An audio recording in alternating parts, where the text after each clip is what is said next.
好的，那么这节课来给大家从头到尾讲一下前置处理的实操流程和操作标准和灵活运用。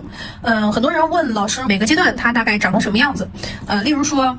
像这个是下午我们直播的时候去做的啊，可以看到它的整个状态相对来说是比较干净的，第一指关节、甲廓里面都是干净的，对不对？那么最近的一个是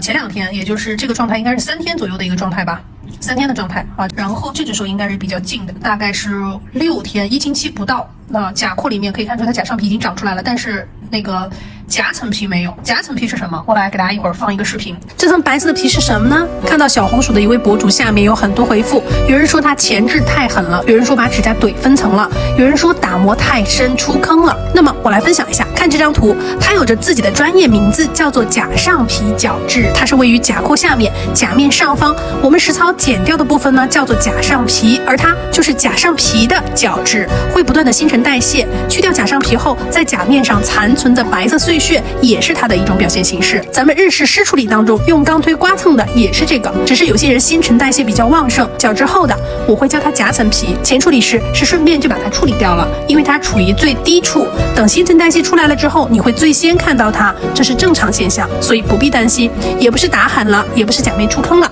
而是自然的新陈代谢而已，好不好？然后还有另外这只手，这只手啊，这2只手，这个是10多天了，已经是10天到12天的样子，13天差不多，这个是10天不到9天左右的样子。就是你们看它都有一个特征啊，就是整个它第一指关节是相对干净的，看到了没有？第一指关节相对干净，它是没有倒刺的，而且它是不涂护手霜，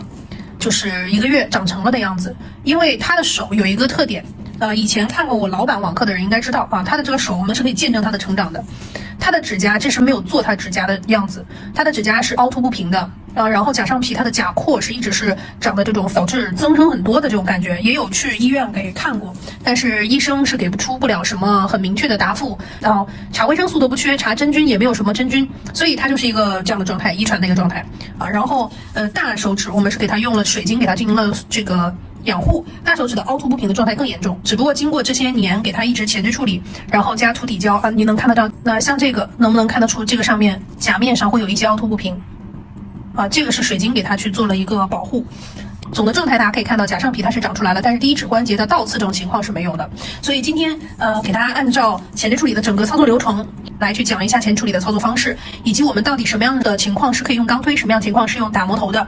钢推的话适合抓甲面抓得特别紧的，推不开的很难推的我们用钢推。那像他这个手就明显感觉我们知道啊，不用钢推。你看它的甲上皮是松的，夹层皮呢是粘在甲面上的，夹层皮就是在这个位置的地方，看这个部分嘛，它是贴着甲面的。所以之前我有跟大家说过一个非常重要的点是，如果你碰到夹层皮，我们不是第一时间要去把它给弄掉的，我们是要把夹层皮跟甲上皮放在一起，然后给它剪掉。长的夹层皮我们一般是剪的，剪完了之后再去磨它，不要去抠。然后我们来先看一下，一般开边我们是分3边来开，先开2边甲沟，再开后甲廓。你们遇到2边有老茧有硬茧的，我们是先拉甲沟，用金刚刺头打开了之后，把边上的硬茧去掉了之后，咱们再去开后缘。但是它这个后缘属于半开口状态，所以直接用打磨头去磨就可以了啊。然后我们来看一下，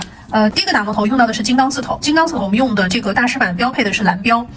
安装打磨头之前也有跟大家去讲过，不要整个打磨头全部塞到手柄里面去。那万一你遇到一个比较长的指甲的小姐姐，或者是现在有些同学是先做延长再去做前置处理，是不是？那你全塞进去，就会由于指甲甲背比较高的位置会打到我们的手柄这个位置，造成你不自觉的去抬高。当你不自觉抬高这个打磨头的时候，我们打磨头侧面的棱就会容易刮蹭到甲面上，造成甲面的出坑。所以说我们在操作前处理的时候，打磨头不要全部塞到手柄里面去啊。有些同学是先做延长，那你指甲甲背比较高，就容易打到这个手柄的这个位置，对不对？好，看一下怎么去安装。我们不看头的部分，只看杆子。杆子的部分我们藏一半的杆子进去，一半的杆子露出来，这样的长度呢，我们是可以操作任何手指的长度的。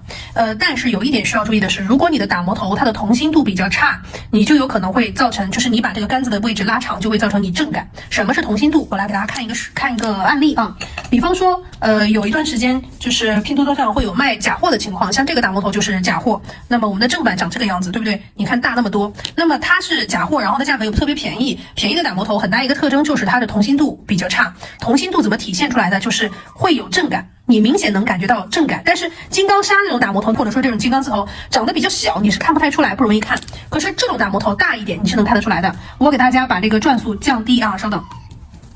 好，卡住它，然后我们降低。好，来，现在给大家看启动状态啊，看到了没有？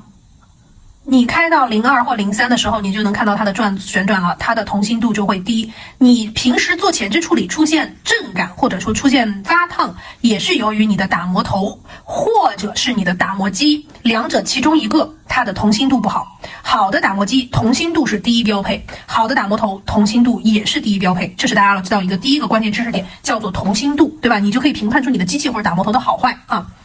好，那你来看这个，这个。我同样也是开刚刚的转速，看到了没有？02或03，来给您看一下我的转速，02或03，看到了没有？它的机器震感是看不到的，看到没有？当你高速旋转的时候，同样是现在开高转速啊，高转速开到19啊，你看，同样你也是看不到它有震感，对不对？就是我说的那个重影啊，一样的。来，我们换一个大的打磨头。大一点的像这个，你说大一点它会明显，来大一点的也一样是不明显的啊。好，我们现在来换到12，看到了没有？我现在开的是3，跟刚刚大家测试的时候一样的是3，然后开高转速，开到18，开到22，看到了没有？依然是没有震感，所以说这种大的打磨头尤其能够看得出明显，但是小的类似于我们说的这种金刚砂的，你平时用的这种你是看不到的，肉眼无法观察到。可是你明显用在手上的感觉就是第一个容易发烫啊，是指打磨机手柄容易发烫，因为它震感强，对不对？它不直就会出现发烫的情况。然后第二个就是你在打磨的时候没有办法指哪打哪，所以说我们的工具的提前准备工作，这一点你要知道，打磨机和打磨头同心度是我们评判它的品质标准的第一位要素。好，工具准备当中的第二个打磨头，打磨头我们要了解它的就是喷砂工艺。什么是喷砂工艺？我们的打磨头原来的样子，这就是它的坯料的原始坯料的样子，就是它是由一个这样子的钢材做成我们需要的形状，做完了之后在它上面去喷砂，喷金刚砂，喷砂工艺就直接决定了你的打磨头品质。例如说像这个啊，我们看到这个分别是来看啊，这个第一个是红标啊，尽管它这个就是色标被弄掉了，但是我们能看到它会比它要怎么样细一点。然后这个是蓝标，这个是绿标，这个是黑标，我们就直接看这几个，能够看到它的喷砂工艺，你能感觉会有凹凸不平吗？是不是非常明显？会有凹凸不平，特别是谁？从蓝标开始，从蓝标、绿标、黑标，能够感觉到它上面的这个颗粒是不是比较偏粗糙的？或者是这个绿标，你看边缘的这个颗粒，能够感觉到吗？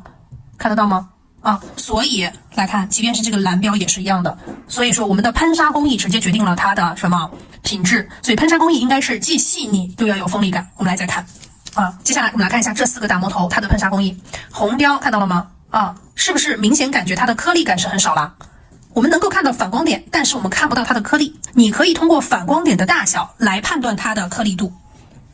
比较一下颗粒度，看到了没有？是不是细腻程度没有办法比？这就是喷砂工艺，喷砂工艺的粗细，颗粒的粗细大小直接决定了皮损。越锋利，我们使用的力度就是下压的力度就越小，而越不锋利，你在使用的过程中，你就会觉得它钝，磨不掉，你就会往下压，下压式打磨都会容易产生皮损。而我们使用的力只要轻轻蹭就可以，那是不是就相对来说不容易出现皮损呢？对不对？好，另外的，那么蓝标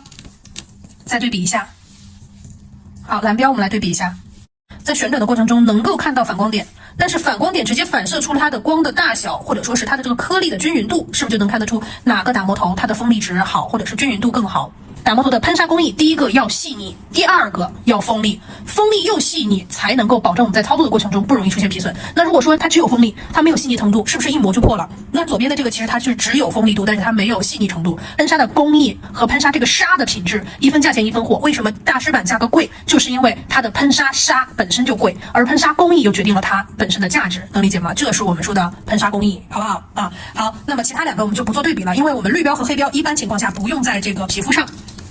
打磨头的品质的另外一个判断的因素就是这个坯料本身的钢材，比方说大师版的这个钢材，它用到的就是304不锈钢，而平时你买到比较便宜的这种打磨头，它的钢材是合金啊，合金大家知道是容易出现生锈的情况的。就算是不锈钢，它也分369等，比如说304钢，对不对？它不生锈，不容易生锈。316医学用钢那还有402，它叫做不锈铁，它跟304不锈钢之间的区别在于，402不锈铁里面的镍含量相对来说比较低，所以它的氧化现象会比304不锈钢容易出现更明显的氧化现象。而如果你买的特别便宜的合金，那由于它的硬度又不够，它更加容易出现你在使用的过程中就会出现同心度偏差，就是使用过一段时间同心度偏差，还有你买回来的时候它本身就会有同心度的偏差，那你使用过一段时间之后更加会出现同心度的偏差，特别是你用的又是一台同心度不好的打磨机的情况下，即便好的打磨头，它也会由于机芯在旋转过程当中运作的拉扯，造成你的打磨头同心度出现偏差。那么还有一个情况，有的同学拿